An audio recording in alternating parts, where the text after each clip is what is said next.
turagushimye nyakubaha Imana turaguhimbaje tugushimiye igitondo cyiza cy'umugisha Nous te rendons grâce pour ce matin de bénédiction. tugushimiye ko watwongereye iminsi yo Merci de kubaho nous avoir ajouté les jours à vivre. icyubahiro kibi Que cyawe la gloire te mwana revienne, Seigneur. turagushimiye ko wemeye ko tuza mu nzu Merci yawe de nous aider à venir dans ta maison. byose ni ku bushake Tout bwawe est pour ta volonté. bana natwe rero muri uyu mwanya Que tu sois avec nous, Seigneur.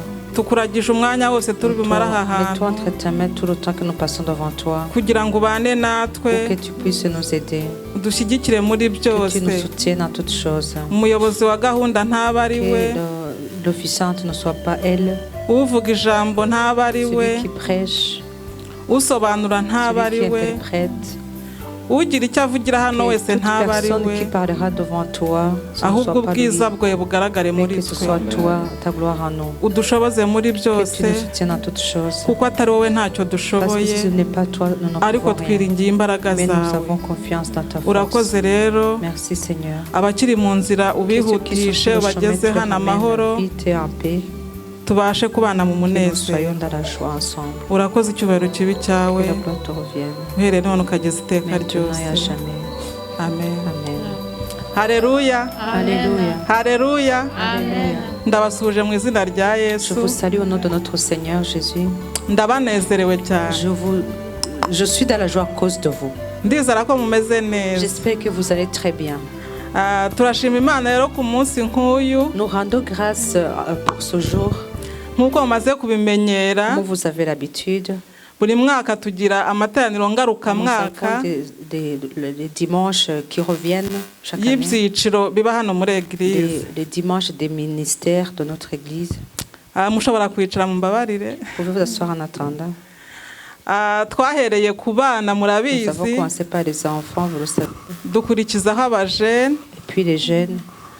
twakurikijeho abamama Et ce dimanche, c'est abamama hareruya les mamans, alléluia. hareruya Alléluia. amen turanezerewe kuri uyu munsi Nous sommes dans la w'abamama joie ce dimanche des mamans. ni umunsi ukomeye C'est cyane un jour très important. natwe imana yaduhaye ijambo Parce que nous aussi, Dieu nous a donné la parole. mu batubanjirije mbere ntabwo ibi byabagaho Pour ceux qui nous ont précédés, ça n'existait pas avant. ariko imana yareba iti ntabwo bishoboka Alors reka Dieu abagore banjye nanjye bankorere A vu qu'il était important que les femmes aussi puissent le servir. ku bw'ibyo rero turashima À imana cause de cela, alors nous rendons ko grâce yaduhaye à Dieu, ijambo parce qu'il nous a donné la parole. mukaba mwicara abagabo bacu natwe tukabagira icyo Que vous êtes tubabwira là, vous, nos maris, que nous pouvons vous parler. imana ishimwe Que Dieu soit loué. mwiyumvemo ikaze rero mu nzu Sentez-vous alors y'imana les bienvenus dans la maison de Dieu. mwumvemo amahoro Sentez la paix, mwumvemo umunezero sentez la joie. mwumvemo guteta Que vous soyez têtus devant le Seigneur. kubera ko muri mu nzu kwa data Parce que vous êtes dans la maison du Seigneur. imana ishimwe Que Dieu soit loué.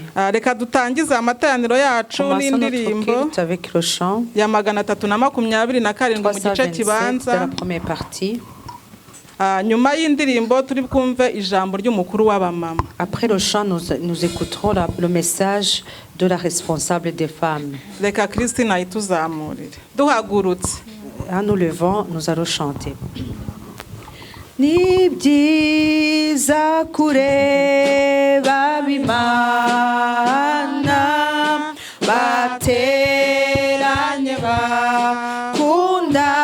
bakundanye Mwuka wera na ubakunda ubazengurutse umucyo gusenga n'indirimbo byabo bitumbagira mu ijuru gusenga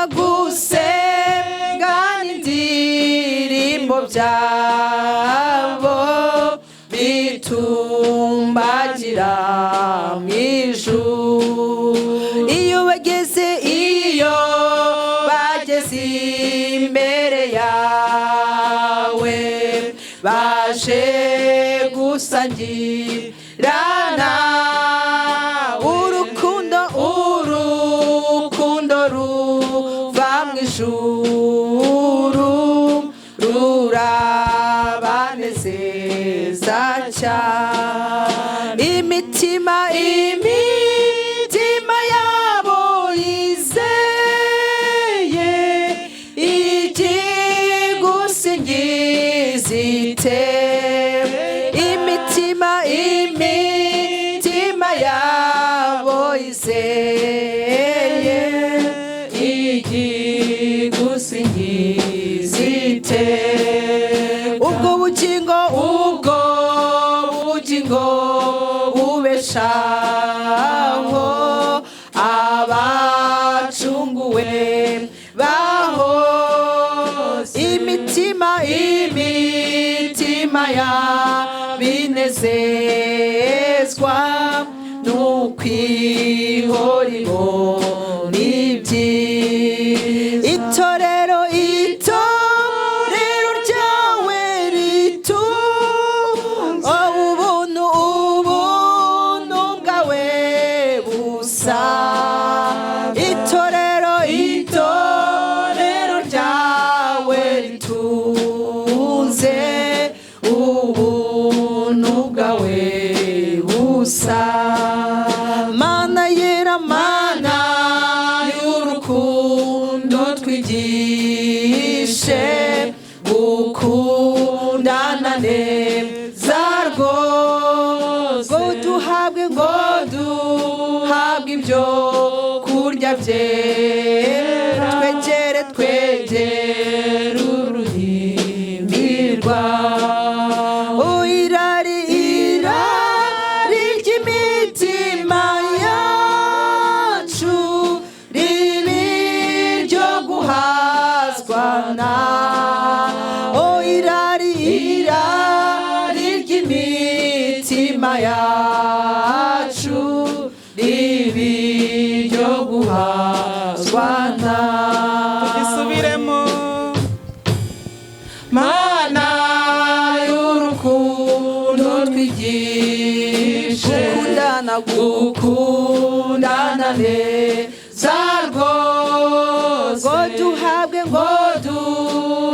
ibyo kurya byera twegere uruhimbi rwawe irari ry'imitima yacu ribi ryo guhazwa nawe irari ry'imitima yacu ribi ryo guhazwa nawe.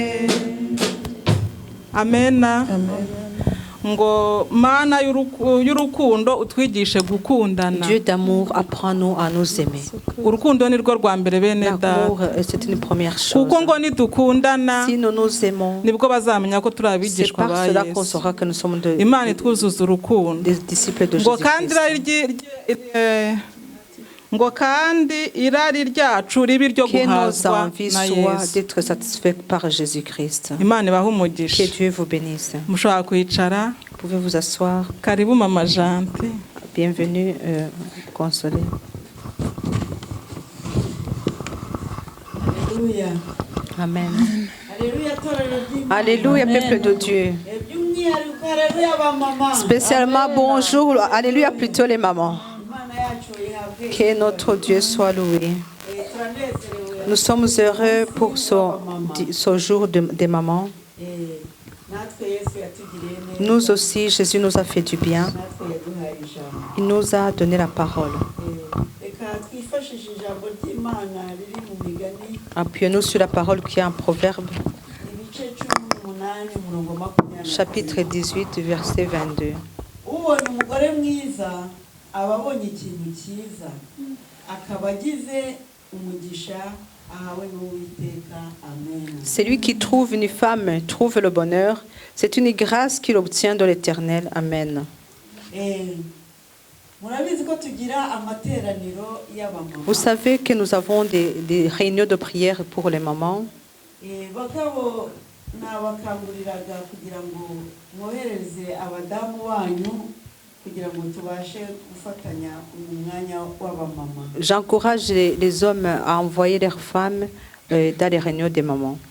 kuko ijambo ry'Imana ryatubwiye ngo ubonye umugore mwiza Parce que la parole de Dieu vient de nous dire, celui qui trouve une bonne femme, ntabwo ari umugore mu gihagararo ce n'est pas la femme dans sa stature, nabyo ni byiza cela aussi est bien, ariko ndavuga umugore mwiza mais je umugore parle ni umutima. d'une femme qui a un bon cœur. Umugore ni umutima, umugore La femme, mwiza, c'est le umugore cœur. w'umutima mwiza. C'est la femme qui a un bon cœur. Ni umugore utuma urugo rugendwa. C'est la femme qui laisse le foyer être visité ou fréquenté. uwo nguwo niwe umugore Imana C'est cette iguha. femme dont que Dieu te donne.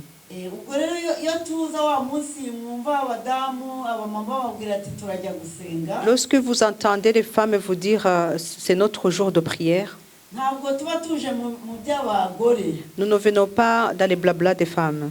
tuba tuje kugira ngo dusabe Imana kugira ngo tube abagore beza Nous venons pour demander à Dieu pour que nous soyons des femmes précieuses, kugira ngo tube abagore beza mu ngo des zacu femmes de bon cœur dans nos foyers, mu itorero dans l'église, ndetse n'abaturanyi bacu même dans nos voisins, auprès de nos voisins. no kugira ngo dusengere n'imiryango yacu Et pour que nous n'abana puissions bacu. prier pour nos familles et nos enfants. Imana yacu rero ihabwe Que notre Dieu soit loué. nakangurira J'encourage n'abakobwa des kugira jeunes ngo filles aussi, baze kugira ngo nabo dutangire tubabwire qu'elles uko ingo puissent zubakwa. venir pour que nous puissions leur dire comment se passe le foyer.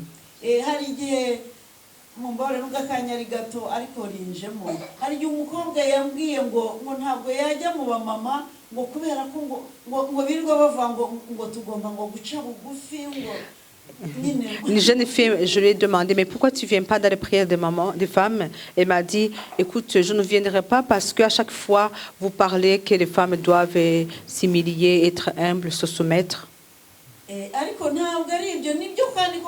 C'est vrai, c'est ce que la parole nous dit, mais ce n'est pas seulement cela que nous disons. Mais quand vous venez, nous pouvons vous expliquer certaines choses. Comment vos hommes, vos maris vous aiment et comment vous devez les obéir. Que Dieu nous fasse du bien. J'aimerais dire aux femmes et jeunes filles de venir dans les réunions de femmes parce que nous apprenons beaucoup. On vous a dit que je suis la responsable des mamans. Mais nous avons aussi le comité. C'est moi-même que vous voyez devant vous. Il y a Christine et il y a Faina.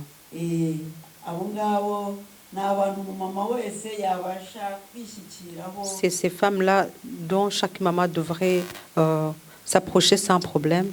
Que Dieu vous bénisse avec nous ensemble. Amen. Alléluia. Amen. Je voudrais accueillir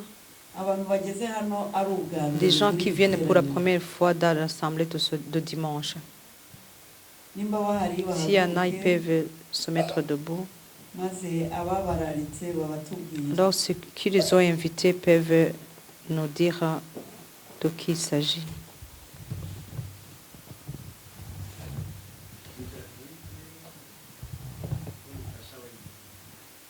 C'est David et son épouse.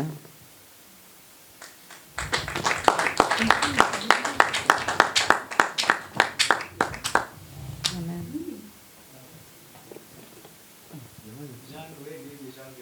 Ah, il est déjà venu, Jean-Noël.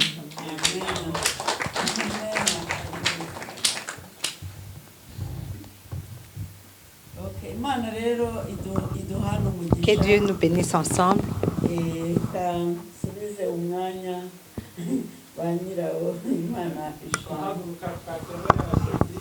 Nous pouvons nous lever et donner la bienvenue aux visiteurs.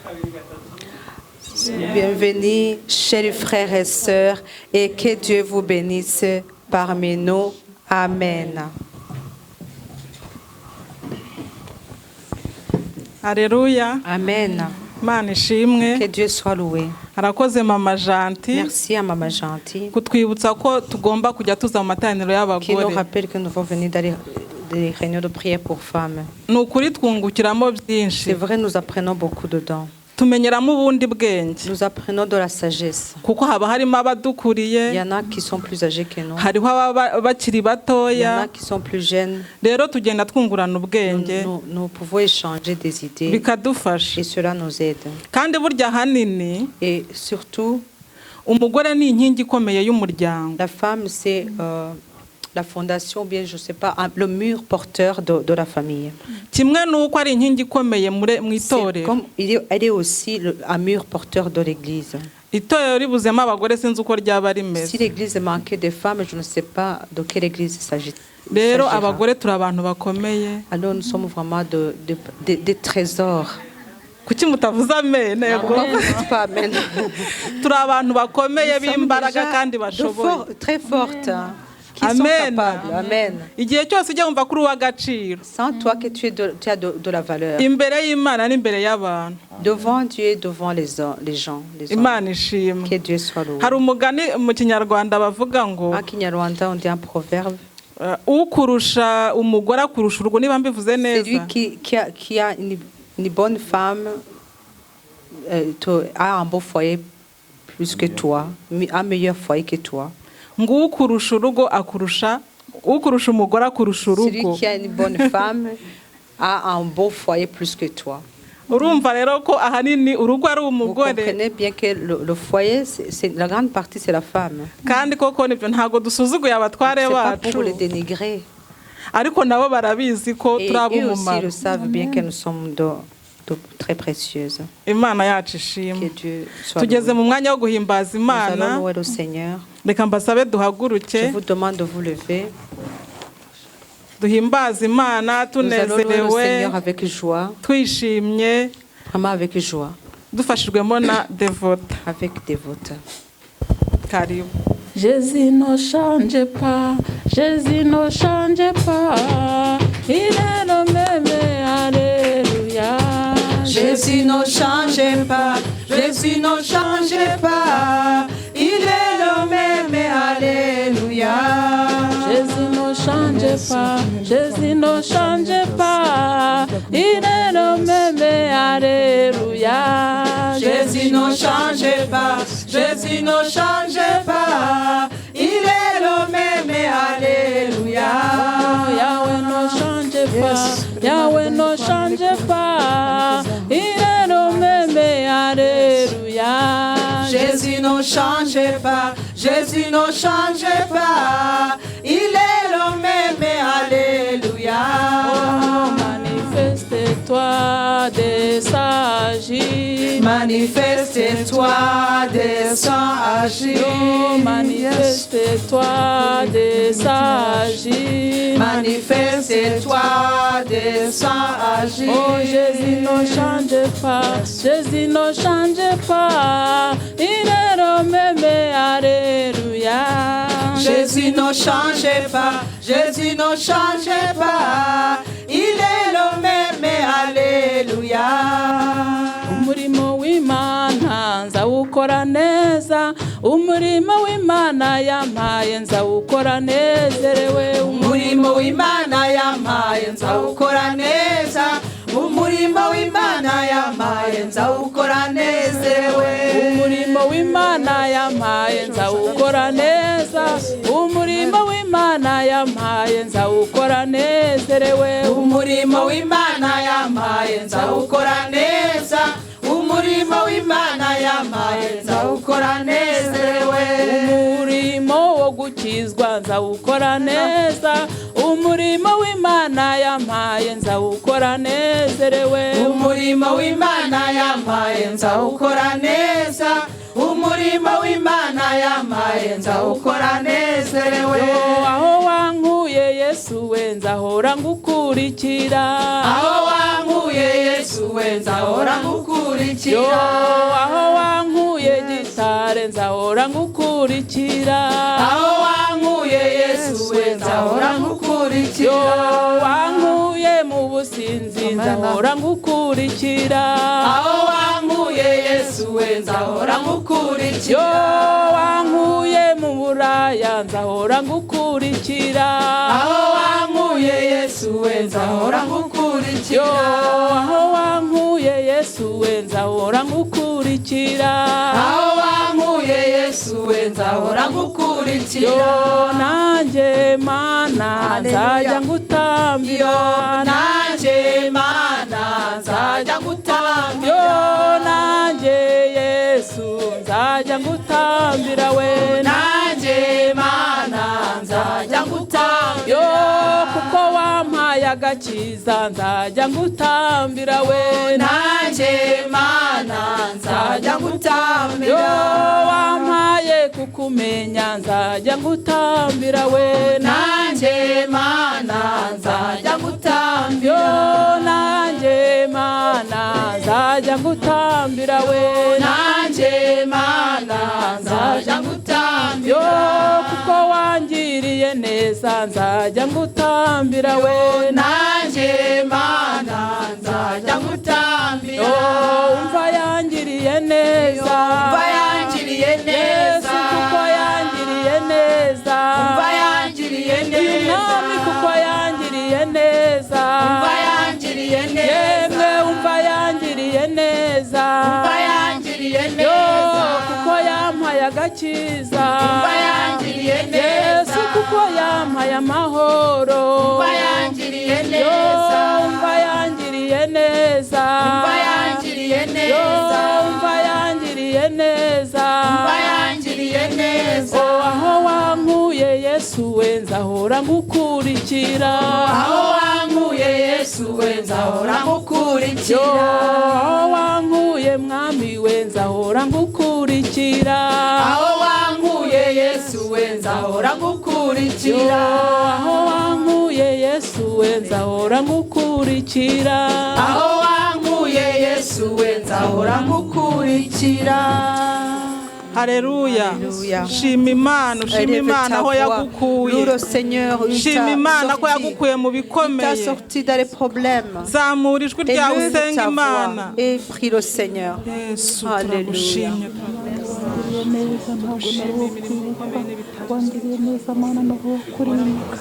Yesu Kristo, haleluya, ndagushima mwami, ndashima urukundo rwawe, ndashima imbabazi zawe, waranganiriye Mana, waraneshereje, haleluya, Yesu Kristo, haleluya, Yesu ndagushima mwami, shima Yesu kuguduha kumenya.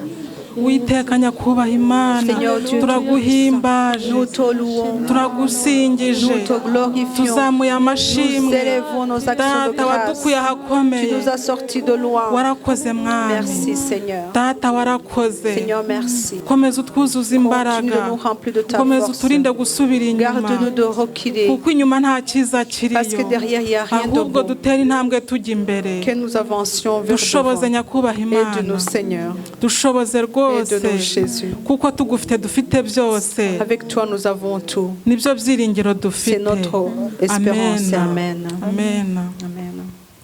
Nasema asante kwa Mungu wangu, nasema asante kwa wema wako, kwa maana fadhili zako zadumu milele na milele. Amina. Nasema asante kwa Mungu wangu, nasema asante kwa wema wako, kwa maana fadhili zako zadumu milele na milele. Amina. Nitaimba sifa zako mbele ya watu wote, nitaimba sifa zako mbele ya watu wote, kwa maana fadhili zako zadumu milele na milele. Amina. Nasema asante kwa Mungu wangu, nasema asante kwa wema wako, kwa maana fadhili zako zadumu milele na milele. Amina. Nitaimba nguvu zako mbele ya watu wote, nitaimba nguvu zako mbele ya watu wote, kwa maana fadhili zako zadumu milele na milele. Amina. Nasema asante kwa Mungu wangu, nasema asante kwa wema wako, kwa maana fadhili zako zadumu milele na milele. Amina. Nasema asante kwa Mungu wangu, nasema asante kwa wema wako, kwa maana fadhili zako zadumu milele na milele. Amina. Ongera ushima Imana, ushima Imana ibyo yagukoreye byose. Imana niyo gushima. Zamura ijwi wongera ushima Imana. Ni ukuri ibyo Imana yakoze ni byinshi. Reka tuyishime, reka tuyiririmbire, reka tuyishyire hejuru. Yaduhaye umunezero, yaduhaye amahoro yo mu mutima, yaduhaye ijambo nk'abamama. Ni ukuri ni byinshi twashimira Imana. Reka tuzamure ijwi dushima Imana. Alléluia. Merci Seigneur. Tu es digne. Alléluia. Tu es digne.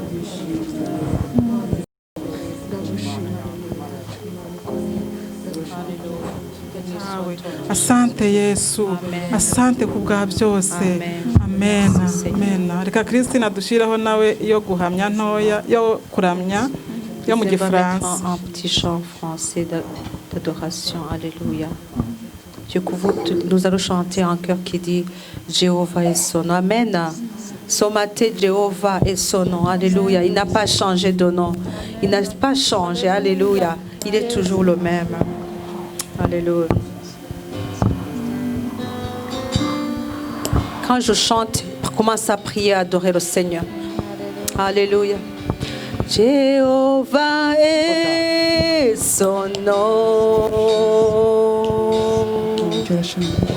Jéhovah est son nom.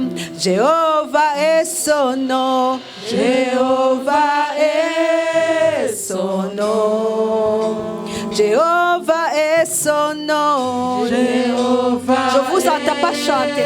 Ouvrez vos bouches et chantez pour le Seigneur. Jéhovah est son nom. Jéhovah et chantez avec joie. Amen. Il a fait de grandes choses. Jéhovah est son nom. Jéhovah est. Encore une fois, je vais vous entendre. Jéhovah est ton nom. Jéhovah est ton nom. Jéhovah est ton nom. Jéhovah est ton nom. Dieu d'amour est son nom. Dieu d'amour est son nom. Dieu d'amour est son nom. Dieu d'amour est son nom. nom, tout puissant est son nom. Tout puissant est son nom, tout puissant est son nom. Adonai est son nom, Adonai est son nom.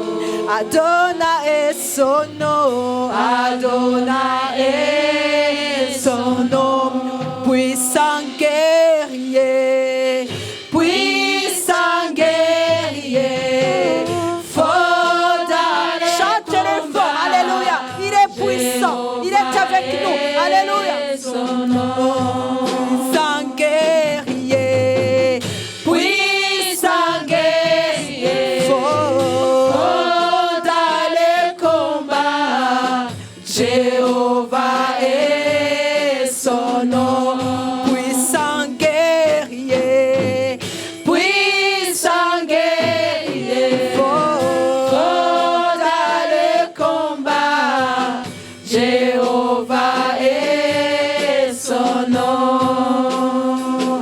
Seigneur, tu es Jéhovah. Alléluia, alléluia, tu es élevé, Seigneur, à ce lieu. Nous élevons ton nom, Seigneur. Tu es Jéhovah, le Dieu tout-puissant, le Dieu capable de nous relever, le Dieu capable de nous répondre, le Dieu capable de guérir les âmes, le Dieu capable de guérir nos corps. Béni soit ton nom ce matin, au nom de Jésus. Amen.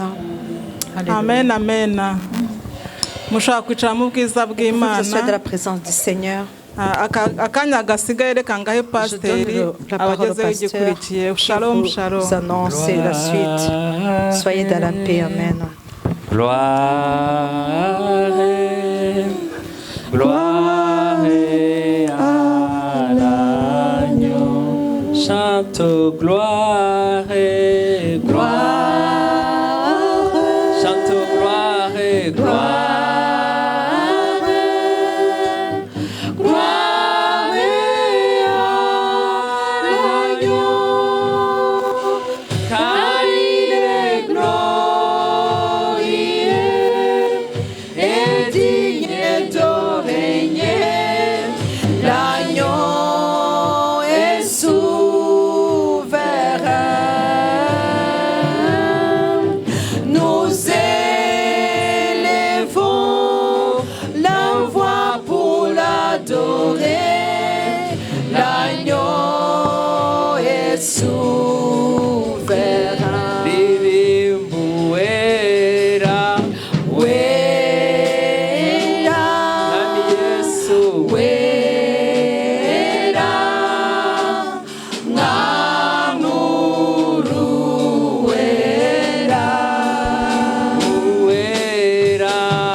Élève encore ta voix pour remercier le Seigneur. Rends-lui grâce. Il est le Dieu des armées. Il a des armées. C'est lui qui a une grande armée.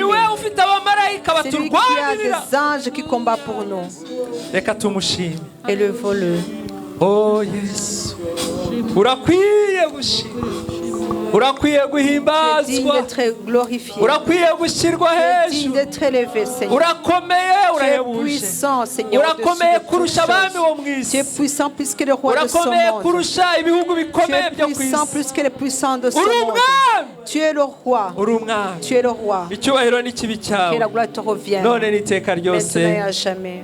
Amen. Amen. Mushobora kwicara mu Vous bwiza vous asseoir de la bw'Imana. présence du Seigneur.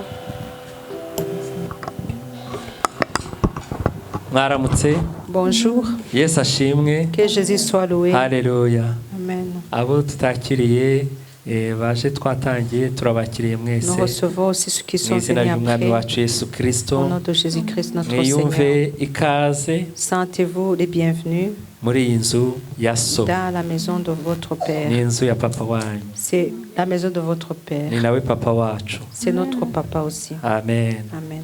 Muri iki cyumweru Et au cours de cette semaine, twagendeye ku ijambo riri mu Baroma, nous sommes appuyés sur la parole qui est en Romains. urwandiko Pawulo yandikiye ab'i Roma, La lettre que Paul a écrite aux Romains, igice cya 8 chapitre 8, umurongo wa 31. verset 31. Dushatse twageza no kuwa 34. Nous pouvons même aller jusqu'au 32.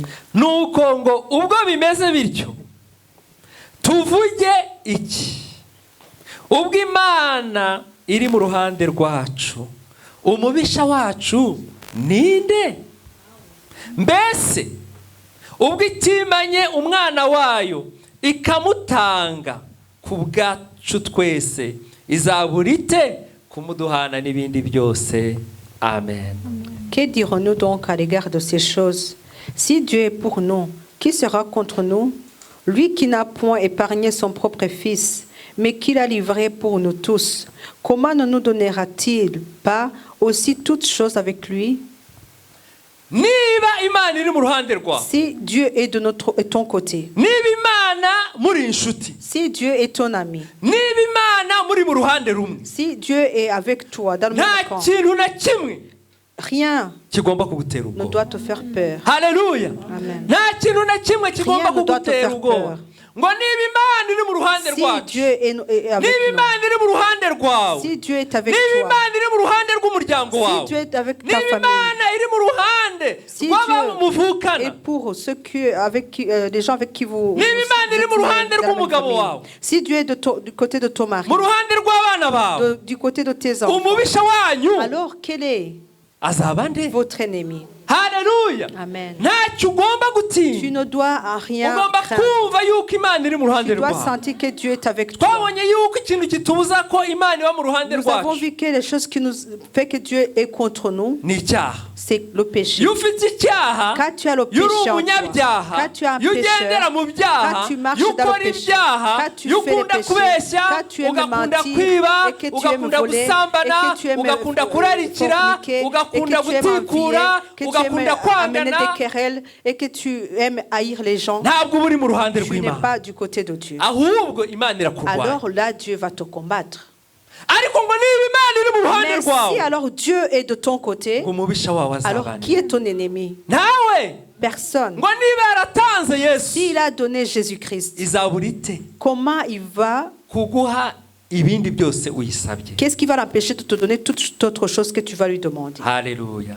Icyo Imana igusaba nuko Ce que usaba Dieu te gusa. demande, c'est que tu Iyo umaze puisses gusaba, juste prier et Umwuka wera demander. arabiyobora, Quand tu viens de prier, le Saint-Esprit va guider ta prière. akagusabira nk'uko Imana ishaka. Et le Saint-Esprit va prier selon la volonté de Na Dieu. Yesu avoka wawe Et Jésus qui est ton avocat, yicaye iruhande rwa il est papa, auprès de ton Père. aragusabira. Il prie pour toi. Haleluya. Amen. Uhereye none À rero partir d'aujourd'hui, ntiwongere gutinya. n'aie plus peur. Haleluya. Amen. Reka duhaguruke, Vous pouvez vous lever. duhaguruke dusabe Specioza Demandons à Spéciose asenge Imana, de asengere umwigisha mu prier magambo pour le avunaguye cyane, prédicateur en quelques mots. handi twumve ijambo ry'Imana. Et après Duhaguruke quoi, twese, nous allons écouter duhaguruke la parole twese, de Dieu. keretse Levons-nous, abarwaye, nous tous, à part les handi malades, dusengere umwigisha. et prions pour le prédicateur. Seigneur Dieu Tout-Puissant, merci de nous avoir aidés à venir kwinginze uyu mwanya jusqu'ici. ni uwawe, uyu ni wa Soma mwanya itatu data uri mu Seigneur. ijuru ugoye satani adakunda. turambaje imbaraga zo mu ijuru zururuke zirukane icyo cyose atari icyawe turakwinginze mana mushora byose tumushyize mu mbaraga zawe tumukikuje ku bushobozi bwawe abamarayika bo mu ijuru bamukikuze mwami ijambo aje kuduhereza data uri mu ijuru riduhindure data uri mu ijuru uduhe amatwi yo kumva turansi icyo cyose cyodusamaza mu izina rya Yesu Kristo Nazareti turirukanye icyo cyose kitari icyawe muri urusengero turambaza ijuru ryururuke risambure kitari icyawe turakweretse umukozi wawe data uri mu ijuru aturonse ijambo wamutekereye tumuragije we mu izina ryawe ryera amen amen. Je sais qu'un jour mes yeux verront Jésus. Je sais qu'un jour mes yeux verront Jésus. Si je marche jusqu'au bout par la foi et malgré tout, je sais qu'un jour mes yeux verront Jésus. Je sais qu'un jour mes yeux verront Jésus. Je sais qu'un jour mes yeux verront Jésus. Si je marche jusqu'au bout par la foi et malgré tout, je sais qu'un jour mes yeux verront Jésus. Je sais qu'un jour mes yeux verront Jésus. Je sais qu'un jour mes yeux verront Jésus. Si je marche jusqu'au bout par la foi et malgré tout, je sais qu'un jour mes yeux verront Jésus. Alléluia. Amen. Que Dieu soit loué. ndabasuje mu izina Je rya vous salue au Yesu. nom de Jésus-Christ. Iyi ndirimbo iravuga ngo Ce chant dit, hari umunsi il y a un jour nzi neza ko nzabona Yesu. que je sais que mes yeux verront Jésus. Haleluya. Amen. Se bene data tujya tubyibazaho Est-ce que nous Hari nous posons umunsi cette uzagera. question quelquefois? ko hari umunsi uzagera Et tukabona qu'il y a un Yesu jour que nous verrons le Seigneur. tukamubona amaso ku yandi. Les yeux dans les yeux. Haleluya. Amen. Uyu munsi rero mbazaniye ijambo Je vous apporte une parole aujourd'hui. rifite umutwe witwa Une parole qui a un titre qui dit kumvira ukabona Imana obéir pour voir Dieu, cyangwa se kumvira Imana nawe ukayibona. ou bien obéir à Dieu pour que tu puisses le voir. Haleluya. Amen. Reka rero dusome mu gitabo cy'itangiriro Lisons en Genèse, igice cya 12 verset 12, plutôt chapitre 12, ku murongo wa mbere au premier n'uwa verset kabiri n'uwa gatatu n'uwa kane. jusqu'au Alléluia. 4.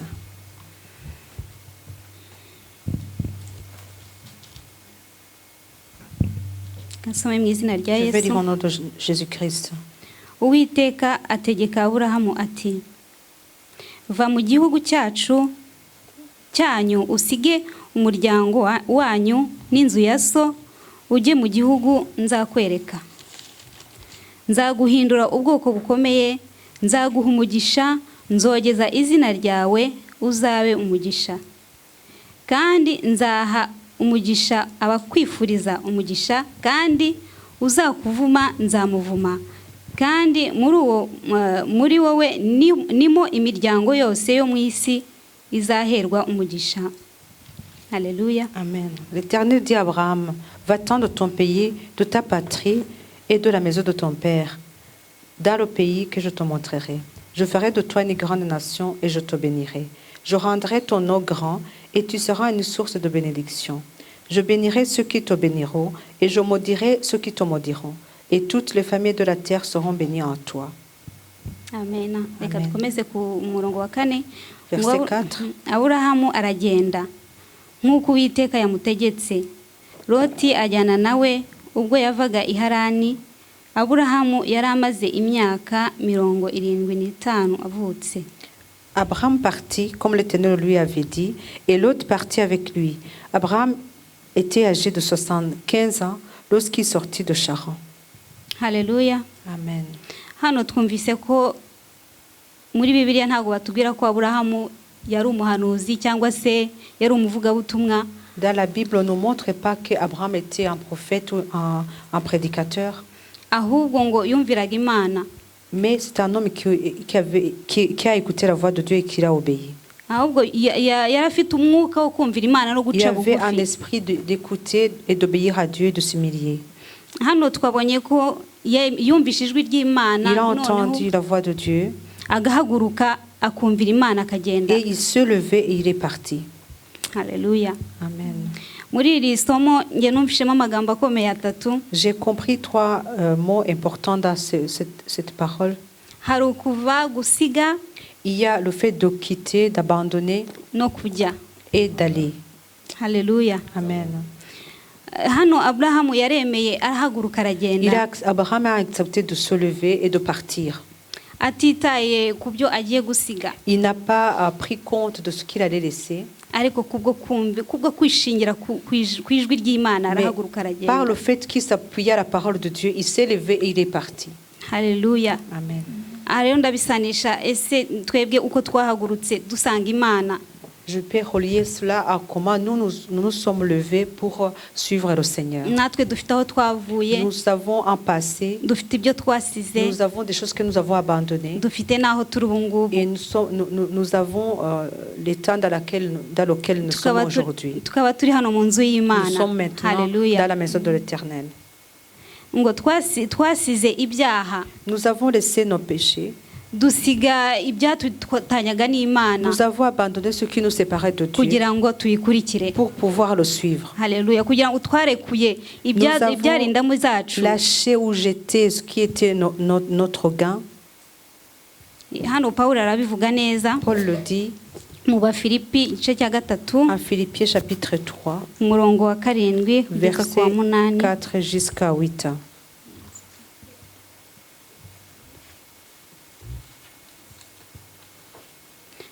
Ngo nyamara ibyarindamu yanjye nabitekereje ko ari igihombo ku bwa Kristo, ndetse n'ibintu byose mbitekereza ko ari igihombo kubw'ubutunzi butagira akagero ari bwo kumenya Yesu Kristo.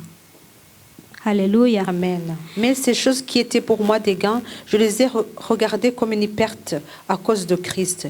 Et même je regarde toutes choses comme une perte à cause de l'excellence de la connaissance de Jésus-Christ, mon Seigneur, pour lequel j'ai renoncé à tout, et je les regarde comme de la boue, en fait de gagner Christ. Amen, amen. Amen. Paulo nawe yararetse ava mu byaha areka imitungo ye. Paul a abandonné tout, a laissé ses richesses.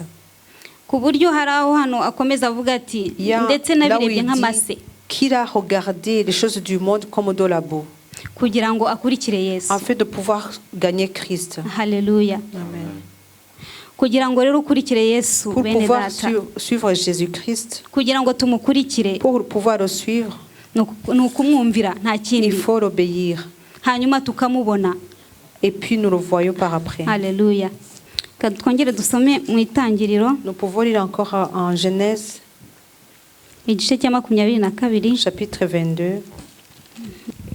Umurongo wa mbere kugeza verset 1. ngo hanyuma y'ibyo Imana igerageza Aburahamu iramuhamagara iti Aburahamu. Aburahamu aritaba karame, aramubwira ati ijyana umwana wawe w'ikinege ukunda Isaka ujye mu gihugu cy'Imoriya umutambireyo ku musozi ndi bukwereke abe ari igitambo cyotswa. Amen. Après ces choses, Dieu mit Abraham à l'épreuve et lui dit, Abraham, il répondit, me voici. Dieu dit, prends ton fils, ton unique, celui que tu aimes, Isaac, va-t'en au pays de Morija et là offre-le en holocauste sur l'une des montagnes que je te dirai. Alléluia. Amen. Hano Abraham yongeye kumvira Imana. Ici aussi, Abraham a encore obéi à l'Éternel. Yongeye kumvira ijwi Il ry'Imana. a écouté et obéi à la voix de Dieu. Arahaguruka Il se levait, afata ibyo Imana yamubwiye, il a pris ce que Dieu lui avait dit, aritegura ajya il gutamba, s'est préparé ajya gutamba umwana we. à offrir son fils. Urumva ko ari ikintu gikomeye Vous cyane. comprenez bien que c'est quelque chose de dur. Gufata umwana Prendre wawe ton enfant, ukunda w'ikinege, un enfant que tu aimes, le seul Wabonye enfant que tu as, bikugoye. et l'enfant que tu as reçu dans les moments difficiles. bamubonye bashaje, Sarah et Abraham ont eu cet enfant très âgé. kubera ko ijambo ry'Imana ridashira ritareka gusohoza. Parce que la parole de Dieu s'accomplit, Imana yabahaye umwana, Dieu leur a donné un fils. none Imana yongeye kumusaba ngo Et najye kumutanga. maintenant, Dieu lui dit de lui donner, d'offrir en holocauste cet enfant. Ariko Aburahamu arabyumvira, Mais Abraham a obéi. aragenda. Il est parti. Hari ijambo numva aho ngaho, Il y a une parole que je comprends ici. kumva ko ujyanye umwana wawe ugiye kumutwika, Prendre ton enfant, aller le brûler. kumutangaho igitambo, wumva ko ari ijambo Offrir rivugitse ukundi. en holocauste, vous pensez que c'est un mot qui est dit autrement. Ariko hano ni ukumutwika, Mais ici, c'est vraiment brûler son enfant. hano kwizera gukomeye, C'est une grande ni foi. ukumvira ko hejuru. C'est une foi qui est plus élevée. Amen, amen. Amen. Dukomeze. Verset 12.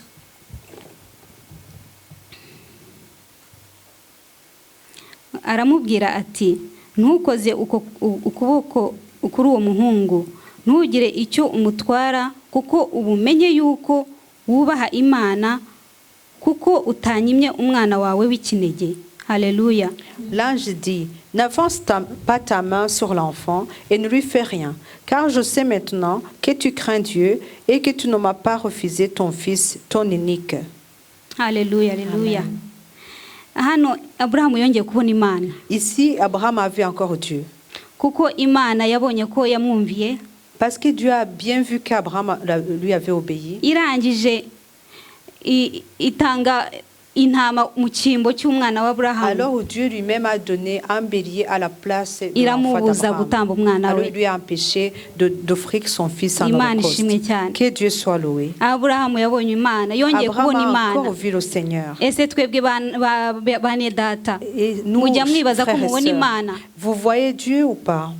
Nge ndayibona buri munsi. Moi, je vois Dieu tous les jours. Uko bukeye ndayibona. Tous les matins, je Iyo vois mbona Dieu. mpumeka ndayibona. Quand j'arrive à Iyo respirer, mbona je vois Dieu. abana banjye ari bazima Quand je vois ndayibona. que mes enfants sont en bonne Nyibonera mu santé, byo ikora. je vois Dieu à travers ce qu'il fait. Nubwo tutafite amahirwe wenda yo kumva ijwi ako Même kanya si nous n'avons ry'Imana, pas la chance d'écouter la voix vive de Dieu, ariko dufite igitabo mais cy'Uwiteka nous avons ibyahumetswe les n'Imana Écritures saintes.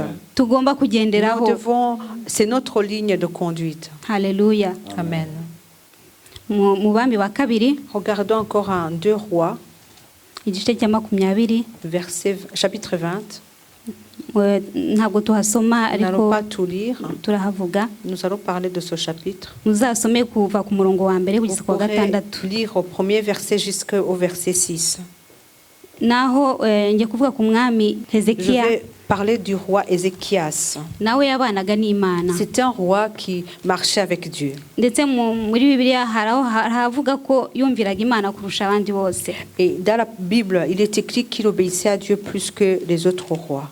Igihe kiragera Imana imutumaho Il umuhanuzi, est arrivé un moment où Dieu lui a envoyé un prophète, umuhanuzi Yesaya, le prophète Isaïe, ngo amubwire ko igihe kigeze yitegure pour ko agiye lui dire gutaha. qu'il était temps de mourir. Yesaya amaze gusohoza ubutumwa, Quand Isaïe a accompli le message qu'il venait d'apporter, Hezekiya atakambira Uwiteka, alors là, Ézéchias a prié Dieu en insistant amusaba kumwongera igihe cyo kubaho. pour que Dieu puisse lui rajouter les jours à vivre. Et Dieu a exaucé sa prière. Pourquoi Dieu l'a exaucé? Il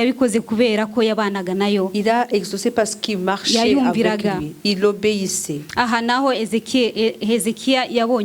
Ici aussi, Ézéchias a vu Dieu parce qu'il obéissait à Dieu. Alléluia. Amen.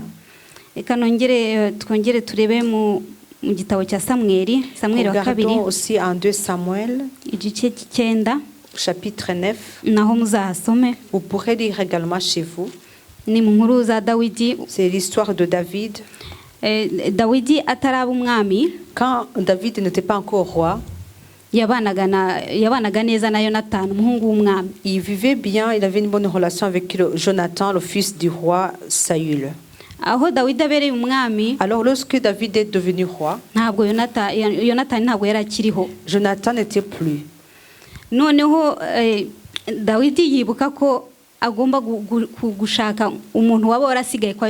Alors David s'est rappelé qu'il devrait chercher quelqu'un qui serait resté de la famille de Jonathan. Il a trouvé son fils qui s'appelle Mephibosheth. Alors il a pris ce fils-là, il l'a amené chez lui. Il est venu vivre chez le roi. Pourquoi? Parce que son père avait bien vécu avec David. Est-ce que nous avons une bonne relation avec le Seigneur? Est-ce que nous obéissons à Dieu? Faisons-nous ce que Dieu nous demande? Alléluia. Amen. Que Dieu soit loué. Retournons encore une fois dans le livre de Genèse. Chapitre 16. Nous n'allons pas lire également. Nous allons parler un peu sur cette partie.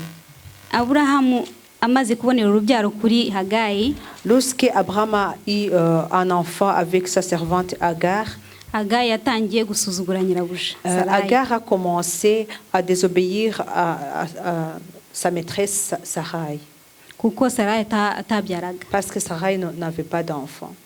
Alors Sarai l'a chassé de chez elle. Agar s'est enfuie. Lorsqu'elle était dans le désert, l'ange de l'Éternel est venu auprès d'elle. L'ange l'a recommandé de retourner chez sa maîtresse. Nous pouvons lire cette partie, une petite partie de là pour que vous compreniez bien. Aburahamu asubiza Sarayi ati dore umuja wawe witegekere umugire uko ushatse. Koko Sarayi amugira nabi nawe aramuhunga. Marayika w'Uwiteka amubonekera mu butayu ari hafi y'isoko yo mu nzira ijya ishuri. Aramubaza ati Hagayi muja wa Sarayi urava he ukajya he? Aramusubiza ati mpunze mabuja Sarayi. Marayika w'Uwiteka aramubwira ati subirayo kwa nyokobuja wemere ibyo akugirira. Marayika w'Uwiteka arongera aramubwira ati nzagwiza cyane urubyaro rwawe rwo kubarika. Alléluia. Amen. Abraham répondit à Sarai, voici ta servante est en ton pouvoir, agis à son égard comme tu le trouveras bon. Alors Sarai la maltraita et Agar s'enfuit de loin d'elle. L'ange de l'Éternel la trouva près d'une source d'eau dans le désert, près de la source qui est sur le chemin de Shur. Il dit, Agar, servante de Sarai, d'où viens-tu et où vas-tu? Elle répondit, je fuis loin de Sarai, ma maîtresse.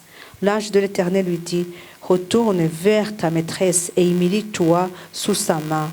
L'ange de l'Éternel lui dit, je multiplierai ta postérité et elle sera si nombreuse qu'on pourra la compter.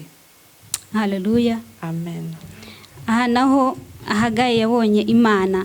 Hagayi a vu Dieu. Yabonye Imana kubwande. Pourquoi il a vu Dieu? Yabonye Imana kubw'Aburahamu.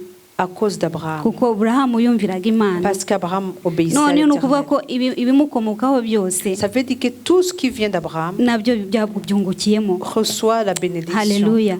Amen. mureke dukomeze twumvire Imana bene data, Restons obéissants à l'Éternel. kugira ngo n'abadukomokaho Pour que même ceux qui viennent de nous nabo bazabyungukiramo. puissent en bénéficier. Haleluya. Amen. Imana ishimwe cyane. Que Dieu soit loué. Reka tujya mu gitabo cya Zaburi Allons en psaume, igice cya 33 psaume 33, ku murongo wa 20 au verset 20 kugeza ku 22 jusqu'au 22. ngo imitima yacu itegereza Uwiteka, niwe mutabazi wacu n'ingabo idukingira. Imitima yacu izamwishimira kuko twingingiye izina rye ryera. Uwiteka, imbabazi zawe zibe kuri twe nk'uko dutegereza. Notre âme espère en l'Éternel, il est notre secours et notre bouclier. Car notre cœur met à lui sa joie, car nous avons confiance en son saint nom. L'Éternel, que ta grâce soit sur nous, comme nous espérons en toi. Amen. Amen. ngo imitima yacu itegereza Uwiteka. Que nos cœurs attendent l'Éternel. Imitima yacu izategereza Uwiteka gute? Nos cœurs attendront comment l'Éternel? kuko tuzaba twayumviye. Lorsque nous aurions obéi à kuko sa tuzaba voix. twavuye mu bidutandukanya nayo. Lorsque nous aurions quitté tout ce qui nous sépare kuko de lui. tuzaba twavuye mu bidusubiza inyuma. Lorsque nous aurions quitté tout ce qui nous fait reculer. Haleluya. Amen. nibwo tuzayibona. C'est à ce kuko moment-là que nous verrons nitutabikora le Seigneur. ntabwo tuzayibona. Si nous n'abandonnons pas de mauvaise voie, nous ne verrons pas le Seigneur. bene data, Imana tuyibonera hano, Chers frères et sœurs, nous voyons Dieu à travers notre vie. tukazanayibona ku munsi Et nous le w'amateka. verrons au jour de la fin. dukurikire amategeko n'amateka Suivons les lois de l'Éternel yo mu byahumetswe byera, dans les Écritures saintes kugira ngo tubashe kuzayibona. pour que nous puissions le voir un jour. Haleluya. Amen. nimwakire ijambo ry'Imana. Recevez la parole de Dieu. Yumizera kandi yumwumvira ngo unyurwa na Yesu mu kubaho kwawe. Yumwizera kandi jumwumvira ngo unyurwa na Yesu mu kubaho kwawe. Haleluya. Amen. Yesu ashimwe. Que Jésus soit loué. Ijambo ry'Imana La riraryoshye. parole de Dieu est Amen. succulente. Ijambo ry'Imana La riraryoshye. parole de Dieu est succulente. Niyo usomye ijambo Même ry'Imana, quand tu lis la hari parole, igihe urisoma il y a des fois où ukumva tu le lis, ritangiye kugukorera girigiri. c'est comme si tu sens que ça commence à te Rikagukirigita. chatouiller. Ugatangira ugaseka Tu commences alors à cyangwa rigoler. ukuzura Et umwuka tu commences à être cyangwa rempli du ugasimbuka Saint-Esprit. ugashima Ou tu commences à sauter et kubera rendre ko ijambo grâce. ry'Imana Parce que la parole de Dieu, inyuma yaryo après la parole, harimo ubuzima. il y a la vie. Amen. Amen. Ijambo ry'Imana La rifite parole ubuzima. de Dieu a la vie. Rero kumvira Imana Écouter, obéir à Dieu, bituma tuyibona. cela fait que nous le voyons. Haleluya. Amen. Kumvira Imana. Obéir à Dieu. Aburahamu ni umuntu utangaje. Abraham, c'est un homme spécial. Imana yaramutegetse Dieu lui a commandé, atarayizi. alors qu'il ne le connaissait pas. Iwabo basengaga ibigirwamana, Chez eux, on priait des ariko idoles. yumva ijwi Il a ry'Imana. entendu la voix de Dieu. Imana iramubwira ati, Dieu lui a Aburahamu, dit, Abraham, va mu gihugu cy'iwanyu, va-t'en de ton pays, ugisige, que tu laisses ton pays. ujyane n'umuryango wawe, Va avec ta famille. usige inzu ya so, Laisse la maison de ton ujye père. mu gihugu Va dans le pays nzakwereka. que je vais te montrer. Ntiyamubwiye ngo uzajya muri Isiraheli. Il lui a pas dit tu vas en Israël. Isiraheli yari itaranabaho, Israël n'était pas encore. yari itaritwa Isiraheli. Ce n'était pas encore Genda Israël. mu gihugu nzakwereka. Va dans le pays que je Ubu te rero kubera ko montrerai. mumaze kumenyera Imana, Maintenant, parce que vous êtes tellement habitué à Dieu, mwamenyereye Bibiliya, vous êtes habitué à la Bible, muri kumva ari ibintu byoroshye.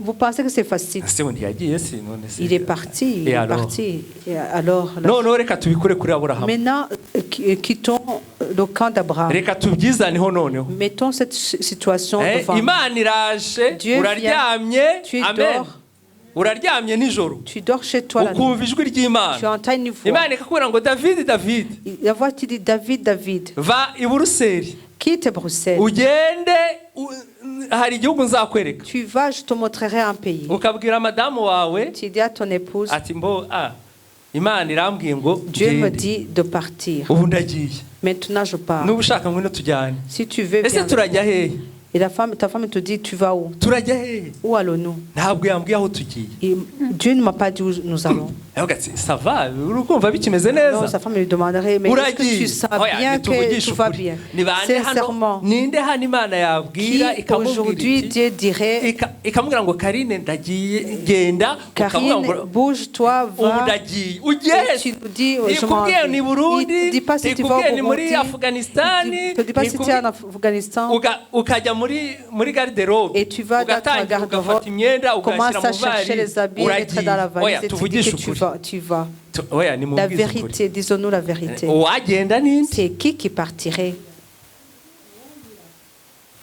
nimubizane N'apportez pas uraryamye tuzi ko Imana ivugira mu Nous nzozi savons que Dieu parle, tu dors et Dieu t'a parlé à travers ikakubwira des iti songes. byuka fata ivarize yawe Il t'a ugende dit, lève-toi, prends ta valise et va-t'en.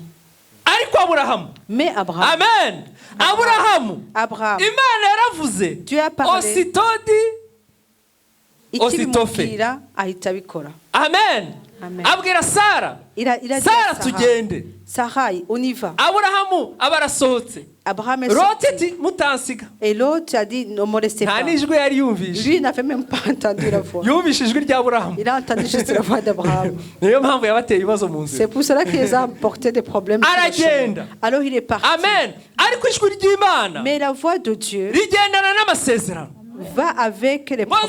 muzaguhindura Il ubwoko dit, je te changerai en une grande kandi Imana nation. yamuhinduye Et ubwoko Dieu l'a fait une uyu grande munsi nation. hari igihugu cya Isirayeli Aujourd'hui, il y a le pays kubera d'Israël Aburahamu à cause de qui? haleluya d'Abraham. Aburahamu yarumviraga Abraham a Imana obéi à iramubwira rimwe Dieu. nk'uko Dieu lui a yabibwiye. dit une fois, genda Va-t'en. jyana umwana wawe prends ton ujye enfant, kumucinja va le tuer. umubage Tu vas le nurangiza umutwike nk'uko tuer. batubwiye Et après, tu vas umushyire le ku brûler. gicaniro Tu vas le mettre sur le Aburahamu ntiyiriwe abaza Abraham n'a même pas demandé. yabwiye umugore we Sara Il n'a kuko même pas dit à yamubwira Sara ari Sarai kumera parce que Sarai nabi n'allait pas être d'accord. aho ngaho ntabwo yigeze abwira Là, il n'a même pas dit à son ibyo mujye épouse. mubyigisha abamama Il hari faut ibyo que vous- batababwira mugira ubwoba nuko Il faut que les femmes le sachent parce qu'il y a des choses que les hommes ne les racontent. aramujyanye ajyanye umwana Alors, il a pris l'enfant. amahirwe yagize La chance qu'il a eue, niko Sara atamubajije c'est que Sarah n'a pas byamaze mu gihe demandé. yari S'il kuvuga avait ngo iki? demandé où est-ce que vous allez, ngo mujye mu gihugu cya Moriya elle allait lui expliquer qu'il fallait aller dans le pays Imana de yarababwiye ngo Morisha. nibajye mu gihugu cya Moriya Dieu a dit ngo d'aller bajye ku au musozi pays, waho a dit à Abraham d'aller au pays de Morisha.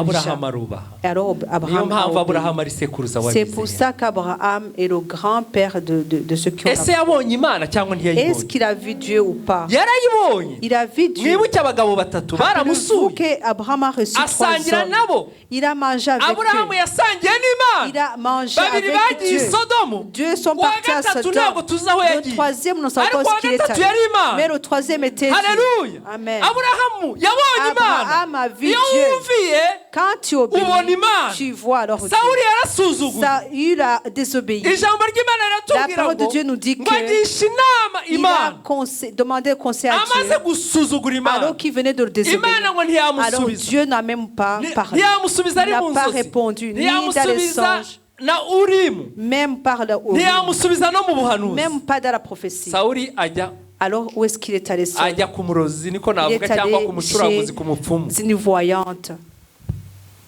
kubera ko atumviye Imana parce qu'il n'avait pas obéi à Dieu. bene data Chez les frères et sœurs, niba ushaka kubona Imana si tu veux voir Dieu, ugomba kuyumvira tu dois l'obéir. wirinde kumenyera Imana Arrête de t'habituer de Dieu. ikintu cya mbere ni ukumvira ijambo ryayo La première chose, c'est écouter, obéir à sa kuva mu parole. byaha C'est quitter le péché. Imana ijambo ry'Imana tugira ngo ntituve mu La byaha parole de Dieu nous dit de quitter le péché. numara kuva mu byaha Si tu quittes le péché, wakire Yesu reçois alors wakire Jésus-Christ. Yesu nk'umukiza wawe Reçois-le comme ton Seigneur, ton ubatizwe mu Sauveur. mazi menshi Que tu sois iryo ni ijambo baptisé dans ry'Imana beaucoup d'eau. C'est la parole de Dieu. ntutegereze ngo Imana izaza kukubwira ngo nubatizwe mu N'attends mazi pas que menshi Dieu vienne te dire d'être baptisé ishobora dans beaucoup kubikora d'eau. ariko Il ijambo peut le ry'Imana faire. ryayo rirabivuga Mais sa parole le dit.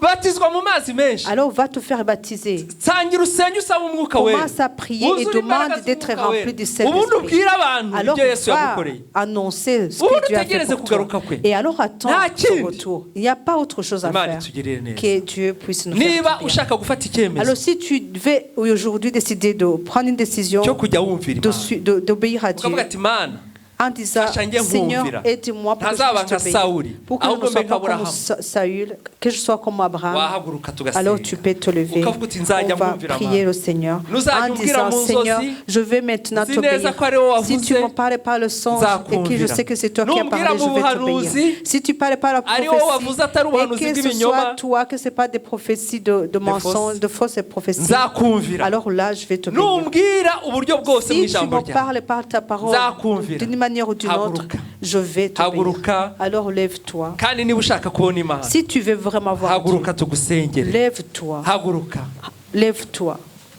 Mana ishobora byose, Seigneur Dieu Tout-Puissant, weretse ubwoko je bwawe. te montre ton Ubwoko peuple. bwawe burahagurutse, Ton peuple se bwiyemeje lève. kukumvira. Ils acceptent Burashaka décident de kukumvira, t'obéir. Mana. Ils veulent, Seigneur, t'obéir. Ntuzajya uvuga Lorsque tu parleras, bajye babyumva qu'ils kabiri, puissent t'entendre de maze toi babikore. et qu'ils puissent Tumere faire nk'abana bato. que nous soyons comme des Umwana enfants, muto des petits enfants. ntiyirirwa baza, Ils ne demandent même pas, arumvira. ils obéissent. Mana Seigneur, nk'uko Aburahamu comme yakumviye, Abraham t'a obéi, nk'uko Ezekiya comme yakumviye, Ézéchias t'a obéi, natwe uduhe kukumvira, Seigneur, donne-nous à t'obéir. duhe kukumvira, Donne-nous à t'obéir. kandi ufungure amaso Que yacu tu ouvres les yeux de nos cœurs kugira ngo tukubone, pour que nous puissions kugira ngo tubone ubwiza te bwawe, voir tubone ibyiza et byawe que nous byose. puissions voir tes bonnes Turagushimiye, actions. Mwami, Nous te bénissons, Seigneur, kubwo umujakazi wawe tugejeho ijambo pour ta gratis. servante qui nous a donné la Tumusabiye parole. umugisha ugendana Nous la n'abigisha, bénissons, c'est le uburyo wari umuha ibyo prédicateur. kugaburira ubwoko Que tu lui bwawe. donnes à chaque fois de quoi Yesu, donner à ton Yesu, peuple. ni Seigneur, ukuri nous turakwinginze te prions ngo umukomeze que tu la kandi umubere fortifies, igisubizo mu que bibazo tu sois byose la afite. réponse à tous ces Urinde abana problèmes. wamuhaye, Garde les enfants que tu lui umubere as byose donnés. muri byose. Que tu sois tout pour dans Turagushimiye toutes Mana choses. kubwa Esperance Merci Seigneur pour l'espérance watuyoboye, qui nous a nawe qui a tumusabiye officié. umugisha wawe, Nous la bénissons umugisha également. ugendana n'abayobora, Dini bénédiction qui umurinde va avec urinde les n'umuryango officiants. we, Que tu urinde umutware we bénisses son n'abana foyer, be, son époux et tubashyize ses mu maboko enfants. Nous yawe. les mettons entre tes mains. Turagushimiye Mana Merci, Seigneur, kubwa Mama pour Mama Janti. Janti. Mana turamusabiye, Nous la bénissons. Mana nka responsable En w'abamama, tant que responsable ngo des muhe mamans, ubwenge que tu bwo donnes la kuyobora sagesse abamama, de pouvoir conduire les mamans ntuzababazwa, en tant que abaheke, quelqu'un qui va rendre abayobore, compte devant toi. abagira Qu'elle les inama conduise, les conseils zivuye kuri wowe. avec ton Dusabiye Aloyizi, guide. Nous dusabiye prions abana son wabahaye, époux, tubashyize des mu maboko enfants, nous les yawe. mettons entre tes Turagushimiye mains. kubwa Christina Merci pour wasobanuye, Christine qui a nawe interprété. tumusabiye umugisha Nous wawe la bénissons également hamwe n'umutware we avec Werarisi. son époux Welaris. Mana umufashe n'abana Que tu la bénisses avec kandi les enfants umuhe umugisha ugendana et que tu n'abasobanura. bénisses Turagushimiye la kubwa bénédiction Devota qui wadutereye accompagne indirimbo, les nawe prédicatrices. turamusabiye na Nous François bénissons n'abana des votes wabahaye ici qui nabo a tubasabiye umugisha. entonné. Mana Nous bénissons François et turagushimiye, ses enfants. Mana navuga buri Merci wese Seigneur, waje je hano parlerai de chacun. namusabira Je umugisha. nommerai chacun Mana nuhe Seigneur. buri wese waje Mais hano, bénis chaque personne qui abashyitsi est ici, batugendereye Seigneur. Les nabo visiteurs, tubasabiye umugisha nous les wawe, bénissons. umugisha La utagabanije, bénédiction umuntu wese winjiye abondante. muri iyi nzu Toute abona personne qui ukuboko est kwawe, arrivée ici, abona Seigneur, imbaraga zawe, qui elle abona voit ta kumurikirwa nawe. puissance, Mana que ta yumve lumière ijwi ryawe, puisse sur elle, umwigaragarize, que tu te uhindure manifestes ubuzima à bwe. cette personne, Yesu, que tu changes igaragarize sa vie, itorero Seigneur. ryawe. Seigneur, Turashaka manifeste-toi à kukubona, travers ton église. turashaka Nous kugukoraho, voulons te turashaka voir, kumva te ijwi ryawe, toucher et turashaka entendre ta voix. kukubona. Nous voulons, Seigneur, te voir. Alléluia. turashaka kukubona Seigneur, nous voulons te turanze voir. kugenda Nous nk'impumyi, refusons de turanze marcher kugenda comme des nk'impumyi, aveugles. turanze amateori Nous gusa muri refusons Bibiliya, les turashaka théories bibliques. kugukoraho, Nous voulons, Seigneur, te toucher. tugukoreho. Nous voulons te toucher, Seigneur. udukoreho. Et que tu nous touches, Maze ubuzima Seigneur. bwacu Et que buhinduke. notre vie change. Itorero Que ton rikure, église s'agrandisse. Alléluia. Alléluia. Mana turagushimira, Seigneur, nous te rendons grâce. icyubahiro n'ikibi Que cyawe. toute la gloire te revienne. Twakunze kugumana nawe hano, Nous aimerions, Seigneur, ariko rester tugiye auprès de toi. gutandukana. Seigneur, nous allons nous séparer. Gendane nawe, Va avec nous. uturinde Mana. Garde-nous. uturinde iki cyorezo, Garde-nous le Covid. iki cyorezo cyaje. Cette pandémie, Mana Seigneur. kirinde itorero ryawe, Garde-le contre rinda abana bawe. Garde tes enfants. Mana iki cyorezo Que ntikibakorere. les enfants ne Turakirukana tes enfants mu ne soient pas izina rya touchés par le Yesu. Covid. Mu Nous izina chassons rya Yesu. la pandémie du Covid. icyubahiro n'ikibi cyawe. Que la gloire te Reka dukomere revienne. Uwiteka amashyi. Acclamons le Seigneur. urabikwiriye Tu mana en es digne, urabikwiriye Seigneur. Yesu Tu en es digne, mana Seigneur. sabiye abamama bose Je umugisha bénis les ubaha mamans. umugisha Bénis utagabanije les mamans, Seigneur. utwana dutoya Les tw'udukobwa petits enfants, petites Dusabiye filles, umugisha Seigneur. wawe. Nous prions, je les bénis, Seigneur. mana inkumi nzisabiye Je bénis umugisha les jeunes filles. abamama bose mbasabiye Je bénis umugisha toutes les mamans. utagabanije bakomeze babere itorero Bénédiction umugisha abondante. Qu'elle soit n'itorero toujours ribabere la umugisha bénédiction pour mu izina l'Église rya Yesu et que l'Église soit la bénédiction amen pour elle. Au nom de nimugendane amahoro ya Jésus-Christ, Yesu amen. Partez dans la paix du tuzongera guhura Seigneur. kwa gatatu Nous nous reverrons mercredi saa kumi à n'ebyiri 18h mu masengesho dans la prière. ntukabure Ne manquez pas masengesho dans les moments de niho duhurira prière. n'Imana C'est là où nous rencontrons le Alléluia. Seigneur.